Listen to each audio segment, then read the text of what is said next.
I just hadn't picked it up, and then when this came up, I'm like, okay, no brainer, have to do it now. No, totally.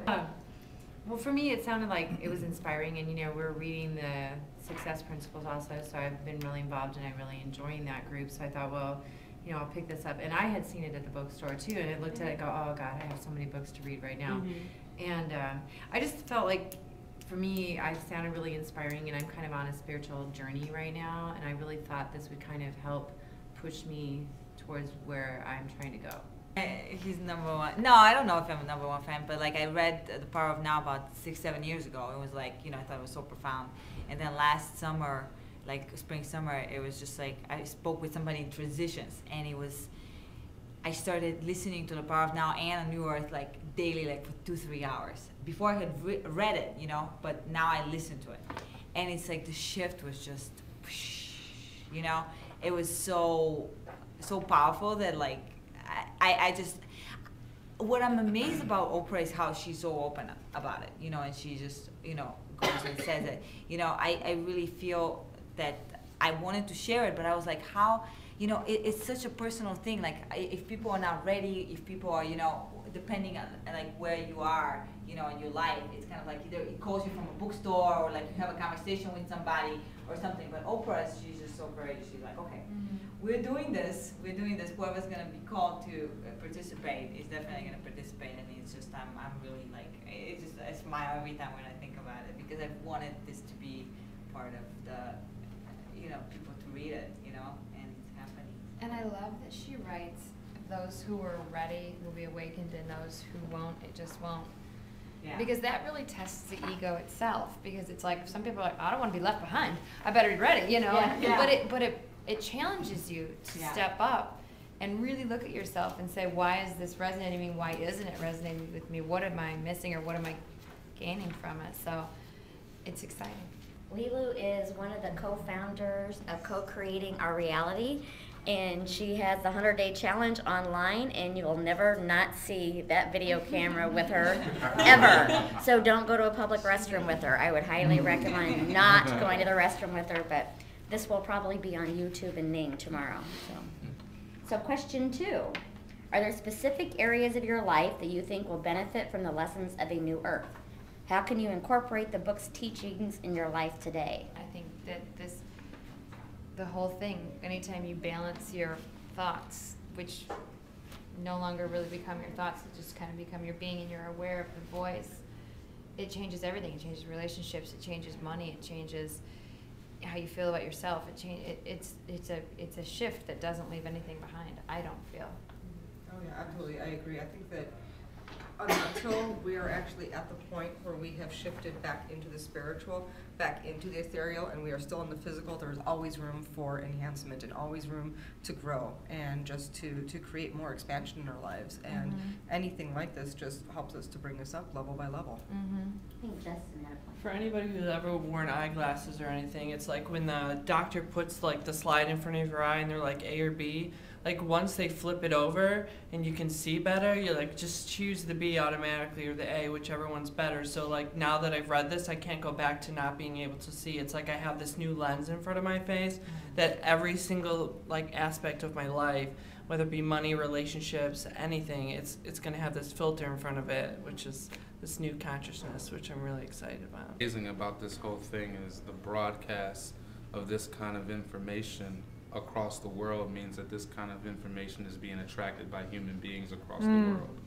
And so we live in this time-space reality at this particular season on Earth, and we know the undercurrents of the divine are shifting the form, the shape, the thought, and everything that exists prior to this now moment in our favor.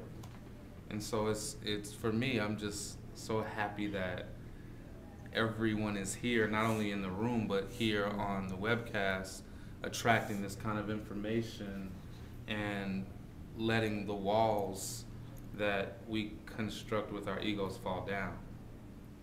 The follow-up to this little wave is going to be where the fun is. You know what I mean? Because she's just opening up a portal for energy to travel through. But once it's open, it's infinite.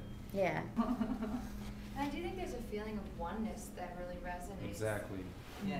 That I never was able to sort of connect with before, and now I get it on a higher level, that oneness, that, because we're all feeling this, we're all, on some level or another, all for here to raise that consciousness in ourselves and ultimately connect to each other, because it really is just about oneness, which I think is the most exciting.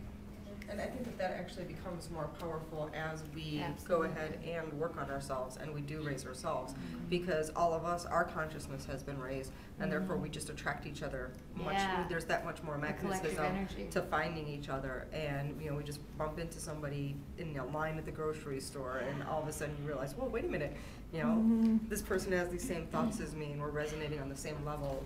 And I think as we become more powerful, I guess that magnetism just draws in even more, and we just become more powerful as a universe. And it's just raising and raising. Like, am I really seeing these words jump off the page like this and highlight themselves? And so when I stare at things for a really long time, they kind of come more alive than I could have ever expected them to be, because normally you just see them and they're flat. But if you look, they're so dimensional, and it's just, yeah. And did you try with a flower? What was the experience with I was flower? looking at salad, and then anytime I look at like, and there were strawberries in there and stuff. But I figured it was like green, like leaves and stuff, and There you go. strawberries. But like if I just look at a book and the letters and not put them into words and put them together, they just kind of like flow. It's weird. And you are not weird. No. That is normal. Okay. When you actually focus on anything for such a lengthy period of time, and you get so connected to it, it's just the energy that you get to see the energy of it behind it, and you connect with that energy, and yeah, you see the waves, you see the vibration of it, you see the different colors, of the aura at times if it's a living thing, and you can be something as simple. I mean, it can be something as beautiful and as delicate as a flower, and it can also be something as simple as drawing a black dot on a piece of paper and focusing on that and looking at that, and you'd be amazed at the color that you see in it, and the the waves of energy that you see around it, and the expansion and the contraction, and just how it just completely goes blank, because you just literally become one with it, and you just live on that energy plane with it. The fact that actually by naming it, you're actually reducing, because I always have to find words, like I always have to find names to name something. This is, I love words, I love reading, I love words and so too. I have to define it so that my mind gets it, But no, it's wrong. Like it's limiting actually the beauty of the thing by naming it, instead of really being present and being in that space of whatever that is, Because I feel like when we're naming something, it's kind of limiting it. Yeah. You want to do it so that your mind can grasp around it, but at the same time you're, So that was interesting when I read the questions, like, yeah, without actually naming it, what would it feel like? Kind of had that preview. And I think that girl who asked, "Are you Christian?" is this new age, quote unquote, because there is that stigma of like the woo-woo, that people talk about, that they're afraid of, because it's like, it's so anti-religious. The priests are against any kind of like we were having the conversation about a clairvoyant, and you said the priests are just so against that. But to me, being where I am at this state, that doesn't really affect me. I just look at it and I think the law of duality. There's the balance. There's the contrast. So, because I was raised very religious and now have come full circle and feel I've become more spiritual. With a great base, and I look at my Catholicism as a base, but like Oprah says, it's kind of like you take the blinders off and you learn more. And a friend of my parents, his brother came to visit him, and he's a Buddhist, but he's also a Methodist. And he said, well, you can be a Christian and a Buddhist, because they're really two different things. Christianity is a religion, and Buddhism is more of a spirituality.